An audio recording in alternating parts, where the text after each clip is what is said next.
Friends, आप सुन रहे हमारी कहानी पैशनेट लव। तो चलिए स्टोरी को शुरू करते हैं। सान्या जैसे ही कार में बैठी, ड्राइवर ने कार स्टार्ट कर दी। सान्या ने मन में बहुत कुछ चल रहा था। आखिर क्यों रणविजय ने उसे बुलाया, वो यही सब सोच रही थी कि तभी कार रुक गई। सान्या ने बाहर देखा, बाहर एक लड़की खड़ी थी। ड्राइवर ने उसे बाहर जाने को कहा। लड़की ने दरवाज़ा खोला। उसने सान्या को बाहर निकल आई। उसके सामने देखा जहाँ एक 3 फ्लोर की बिल्डिंग थी। लड़की ने सान्या को वेलकम कहा और उसे रिस्पेक्ट के साथ अंदर ले आई। सान्या भी उसके साथ ही पीछे पीछे चल रही थी। दोनों सीढ़ियों से ही लेकर से 2nd फ्लोर पर चली आई। वहाँ एक रूम का दरवाज़ा खोलने पर सान्या अंदर देखकर हैरान हो गई। अंदर कुछ लड़कियाँ थीं जो वेल ड्रेस थीं। इन सब के साथ एक लड़की बैठी मैगजीन पढ़ रही थी। उसने जब सान्या को अंदर आते देखा तो वो खड़ी हो गई और सान्या को ग्रीट किया। सान्या शॉकिंग एक्सप्रेशन के साथ उसे देख रही थी। वो इसे जानती थी। ये वर्ल्ड की टॉप 5 मेकअप आर्टिस्ट में से एक थी। इन्हें हायर कर पाना बहुत मुश्किल था। सान्या ने उसे मुस्कुराती रही और ग्रीट किया। फिर वो लड़की सान्या के पास आई और कहती है, मैम मुझे सर ने आपको रेडी करने के लिए कहा है, आप तैयार हो जाइए, हमारे पास बहुत कम वक्त है। हमें सर के दिए गए टाइम के अंदर ही आपको तैयार करना है। सान्या ये सुन हैरानी से खुद में बड़बड़ाई। तैयार करना है मुझे, पर किस लिए? वो इसके आगे कुछ सोच पाती। उस लड़की ने मिस उसने कहा, मैम ये रहा ड्रेस, आप एक बार चेंज करके आए। तभी जो सर की सामने खड़ी थी, जो मेकअप आर्टिस्ट थी, उसका नाम था माया। माया की बात से शनाया होश में आ जाती है और उसने ड्रेस की तरफ देखा। ये तो उसकी हैरानी को और बढ़ा रहा था। ये दुनिया के सबसे बेस्ट डिज़ाइनर का डिज़ाइन किया हुआ गाउन था, वो भी बस एक सिंगल पीस ही। बहुत सारे लोगों की मन्नतों के बाद भी उन्होंने दूसरा गाउन नहीं बनाया था। देख, बाद में ये एफर्ट की नहीं है, बस वो फेमस डिज़ाइनर का दूसरा पीस नहीं बनाना चाहते थे और उसकी कीमत भी बहुत ज़्यादा थी।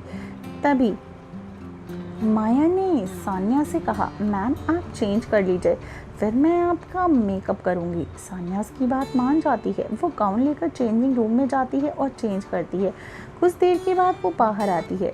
जब सबने सान्या को देखा तो बस देखते ही रह गए। ऐसा लग रहा था जैसे ये गाउन उसके लिए ही बना हो। बिना कोई मेकअप के भी वो इतनी ज़्यादा ब्यूटीफुल लग रही थी। माया होश में आई और उसने सान्या की तारीफ़ करके कहा, ma'am you are looking so beautiful, आपको तो किसी और मेकअप की भी ज़रूरत नहीं है, आप ऐसे ही बहुत ज़्यादा खूबसूरत लग रही हैं। माया की बात सुनकर सान्या हल्का सा मुस्कुरा देती है। फिर वो जाकर चेयर पर बैठ जाती है जहाँ माया उसका मेकअप करने वाली थी।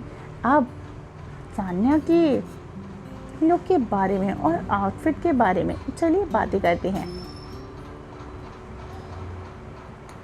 वहीं दूसरी तरफ अंजय के ऑफिस से घर आया। वो सीधा फ्रेश होने के लिए रूम में चला गया। थोड़ी देर के बाद जब वो फ्रेश होकर बाहर आया और बालकनी के पास खड़े होकर फ़ोन से किसी से बात करने लगा, तभी उससे किसी के हंसने की आवाज़ आती है। वो थोड़ा आगे होकर देखता है जहाँ पे कनक और मिष्टी एक दूसरे का हाथ पकड़कर गोल गोल घूम रही थी। कनक ने एक फुल स्लीव्स लॉन्ग गाउन पहन रखा था, बालों को खुला छोड़ रखा था और गोल गोल घूम रही थी, जिससे उसके गाउन और लंबे बाल हवा में लहरा रहे थे। उसके चेहरे पर एक बड़ी सी स्माइल थी जो उसे और भी ज़्यादा खूबसूरत बना रही थी। वहीं दूसरी तरफ चलिए अब हम सान्या के मेकअप लुक के बारे में बात करते हैं। सान्या के चेहरे को ज़्यादा मेकअप की ज़रूरत नहीं थी। वहीं माया ने उसे बहुत अच्छे से तरीके से तैयार किया। सब कुछ हो जाने के बाद जब सान्या ने खुद को देखा तो वो खुद की तारीफ़ करने से अपने आप को नहीं रोक पाई। वह जितनी भी लड़कियां थी वो भी सान्या की तारीफ़ करने लगी। कुछ देर के बाद सान्या नीचे आई और कार में बैठ गई। ड्राइवर ने भी कार स्टार्ट कर दी। वहीं दूसरी तरफ अंजय के अभी भी बस कनक को ही देखे जा रहा था। तभी सरला जी ने मीठी को आवाज़ दी, जिस वजह से मीठी चली आई। अब वहाँ पर सिर्फ कनक ही थी। कुछ देर के बाद ही वहाँ हल्की हल्की बारिश होने लगी। बारिश की पहली बूंद जैसे ही कनक के हाथों में पड़ी, उसने अपनी आंखों को बंद करके ऊपर की तरफ अपना चेहरा किया, जिससे अब बारिश की बूंदें उसके चेहरे पर गिरने लगी। अब बारिश तेज हो चुकी थी। म्यूजिक सिस्टम में गाना बज रहा था, पहले से जो मीठी ने लगाया था उसी गाने पर। कनक अपना हाथ पैर गोल गोल घुमाकर घूम रही थी। अंजिक के कदम अपने आप ही नीचे चले गए। वो बैक साइड गया और जहाँ कनक थी, बारिश की वजह से वहाँ अब कोई भी नहीं था। सब अंदर चले गए थे और मीठी को सरला जी ने कुछ काम दिया था तो वो वही कर रही थी। अंजिक नीचे आकर उसे कुछ देर तक निहारने लगा। जब उससे रहा नहीं गया तो वो चलकर कनक के पास गया। कनक इस वक्त उसकी तरफ पीठ करके खड़ी हुई थी। उसे एहसास हुआ कि कोई उसके पीछे है। वो जल्दी से मुड़ी। उसने जब अंजिक को इतने करीब देखा तो वो हड़बड़ाकर नीचे गिरने को हुई कि तभी जल्दी से अंजिक ने एक हाथ उसकी कमर को पकड़ लिया। तभी म्यूजिक सिस्टम में किसी एक गाने की धुन बजने लगी। दोनों एक दूसरे की आंखों में देख रहे थे।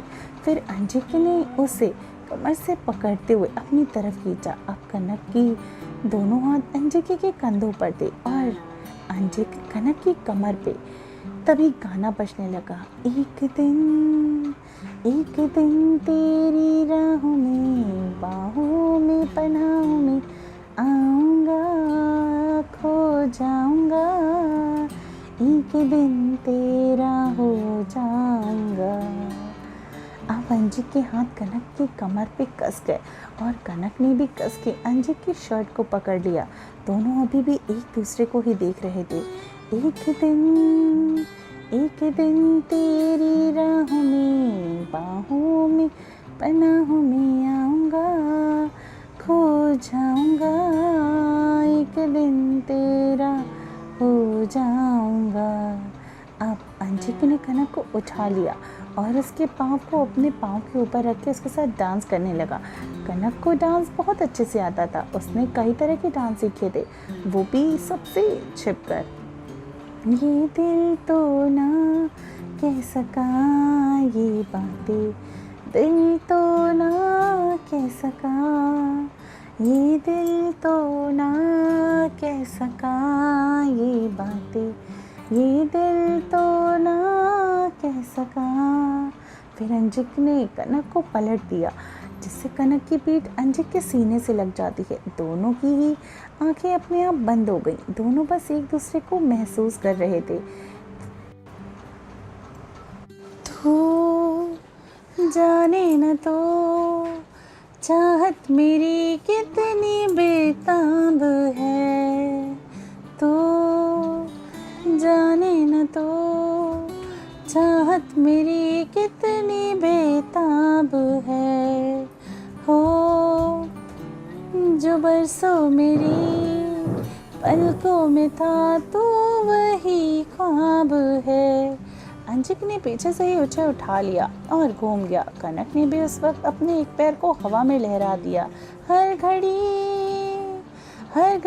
तेरी यादों में, वादों में, इरादों में आऊँगा, खो जाऊँगा, एक दिन तेरा हो जाऊँगा।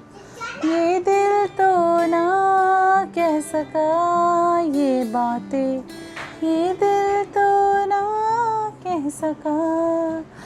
दोनों अलग हो गए। अंजिक कनक से कुछ दूर चला गया। कनक दौड़ के आई, जिससे अंजिक ने उसे ऊपर उठा दिया। कनक का चेहरा आसमान की तरफ था, जिससे पानी उसके चेहरे पर पड़ रहा था। फिर धीरे से उसने कनक को नीचे उतारा। दोनों एक दूसरे को देखने लगे। दोनों बेहद करीब थे। ठंड की वजह से कनक का शरीर थोड़ा कांप रहा था। ये झुकती नजर जाने जिगर होश ले जाती है, ये झुकती नजर जाने जिगर होश ले जाती है। मैं कैसे कहूँ एक अजनबी दर्द दे जाती है। अंजिक का पूरा ध्यान कनक पर ही था, लेकिन उसने ऐसा कुछ नहीं किया जिससे कनक अनकंफर्टेबल हो। चुपके से तेरी नींदों में, ख्वाबों में, ख्यालों में छाऊंगा, खो जाऊंगा, एक दिन तेरा हो जाऊंगा। ये दिल तो ना कह सका ये बातें, दिल तो ना कह सका। लास्ट में उसने कनक को अपने लेफ्ट तरफ किया और दोनों के हाथ एक दूसरे के हाथों में थे। फिर कनक घूम कर आई, जिससे अंजिक ने उसे एक तरफ झुका लिया। गाना खत्म हो गया और दूसरा गाना बजने लगा। अंजिक ने कनक को सीधा खड़ा किया, अभी भी उसके हाथ उसकी कमर पे ही थे और कनक का अंजिक के चेस्ट पे थे। जब जब तेरे पास मैं आया, एक सुकून मिला, जिसे मैं था भूलता आया, वो वजूद मिला।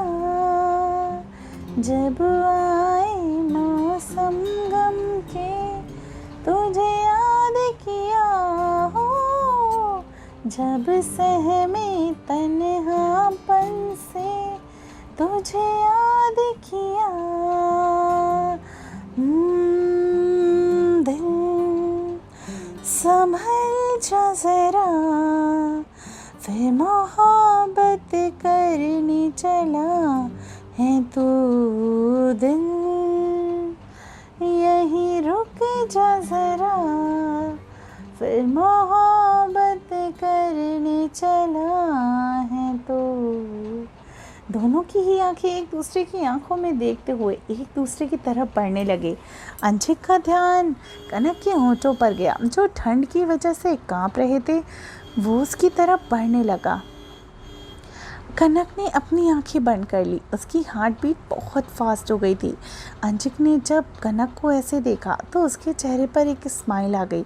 उसने धीरे से कनक के चेहरे को पकड़ा और झुककर उसके माथे को अपने होठों से छू लिया। कनक ने इस किस से अपनी आंखें खोली। उसने अंजिक को देखा, जो उसे ही प्यार से देख रहा था। कनक के गाल लाल हो गए। उसने अंजिक को धक्का दिया और जल्दी से अंदर भाग गई।